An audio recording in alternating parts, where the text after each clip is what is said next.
We're sitting in your car, you're driving, and we're sitting here in silence. And I'm thinking to myself, with this Chinese takeaway resting on my lap, wrapped up like a warm newborn, about what sits between us, that cosmic bond that tethers our souls, since the day you arrived, plummeting from the sky into my lap, where Mum placed you. This earth-shattering mass of memories, of DNA, of interconnected ins and outs and ups and downs and everything in between. You and me and you, my skin, my blood, my wee brother. And as the heat from the parcel on my lap rises, the car is engulfed in the comforting aroma of curry sauce. And I think back to years ago, my mind clouded with sweet nostalgia, when, you know, one of those colour wheels Dad would choose his paint from at B&Q couldn't sum up the shades of shite I wanted to kick out of you. Where sleep deprivation or drip torture, smashing open your spine and rearranging your posture didn't feel like suitable enough recompense for all the wind-ups and bam-ups and backhanded comments at my expense. You know, I wanted a front row seat the first time a girl rejected you. Or to shine a floodlight on your face when an uprising of acne finally broke through. I'd rejoice at the altar of all your shortcomings, failures, humiliations. God wasn't real. I refused to believe you were his creation. Our insults would ricochet around the confines of our bedroom arena. Me, a panther, you, a hyena, our parents like pitbull trainers, lion tamers, holding the scruffs of our neck to separate our teeth and fists. Avoid me giving you a Glasgow kiss. A Glasgow kiss is when you headbutt someone, by the way, for those of you who don't know. Our neighbours, they wanted to bear witness to this fabled rivalry. They paid 20p at the front door to our older sister, the ringmaster A-lister, who would take biddings on which one of us would emerge the victor of the evening, because she wasn't about intervening, but profiting off the residue of our notorious violence. Sometimes it's easier to sit in silence. Elder ones are usually full of compliance, letting the young blood fighters thump the living daylights out of each other. You and me, my wee fucking brother. I hated how you were always wearing trackies even at Gran's birthday, or why you would glug down full fat milk from the bottle when you were thirsty, why one day apparently I was a fat bitch and then the next I was a skinny junkie, or why you came home from the game singing songs about killing Fenians. Maybe because, I don't know, your football team are composed of racist white right-wing queen shagging heathens, blue nose, blue blood, hood up hooligan armed with sectarian songs and a baseball bat. It certainly wasn't Dad that taught you that. You affiliated with Scotland's shame. Me and you were not the same. You weren't my blood, you were someone else's, fed to me through an IV drip to assault my senses. The ways you crawled under my skin and opened up the pocket of nerves deep within that knew what pure, unbridled hatred meant.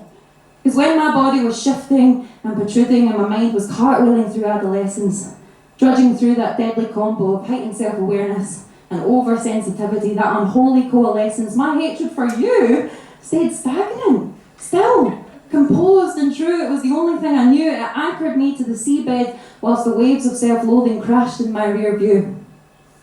And as we're sat here at the traffic lights, chips, salt and chili chicken warm in my thighs, I look right, and my mind takes me up that street, where on a Friday night, whilst driving past in the passenger seat of my ex-boyfriend's car, I see you, my wee brother, from afar.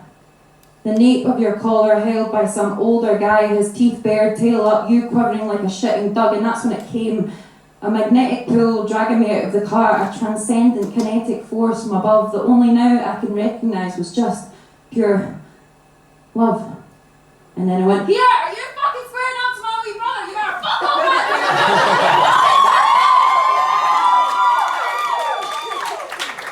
And still to this day, I don't really know where that came from. But from then on, as we grew, that unstoppable, indescribable love broke through. Through gritted teeth and clenched jaws, minuscule gestures and broken laws, self-reflection and overprotection, fact correction and utter deflection, bitter pills and swallowing pride, square goals and getting wide, it came in increments and paper slips and birthday cards and road trips, a peace agreement legislated by the laws of leaving each other draws and tuning each other in and giving each other twos. It was like a Good Friday ceasefire coupled with 20 Mayfair and cans of booze, and soon enough, our foundations of misdirected hate fell like the Berlin Wall. East and West reunited, not really sure why the fuck they cared at all. Because my hatred for you was assured, it was full, But loving someone in their entirety, that's not something they teach you at school. Because love isn't mangled by some simplified self-definition, some half-cooked, diluted, superficial recognition. It takes some self-effacing reanalysis, not that blood-excavating, machine-run dialysis. It's hard to give a compliment when you just don't give any to yourself. That exists in the present to leave all your facades, extra layers up on the shelf. Because, see, now with the trackies thing, I actually find your relentless commitment to comfort quite endearing. And I can watch you drink milk from the bottle without sneezing, because you know what, I do it all the time, so who am I to judge you, wee brother? And with football, I realised as I've distanced myself and seen with clearer eyes, it's less about you building your sense of self on the weeds of intolerance and bigotry that threaten to rot you. It's just this need to belong in a place that forgot you, and who knows, maybe it was me that taught you to externalise your hate and project it onto others. Because yeah, I was pretty good at it, mate. And we're nearly home now, still not spoken a word. You've probably just been thinking about the Chinese takeaway or shagging some 18-year-old bird. But there's still a space between us of knowing, of trust. That's unspoken, that's sacred, that's ours, that's just us. Thank you very much.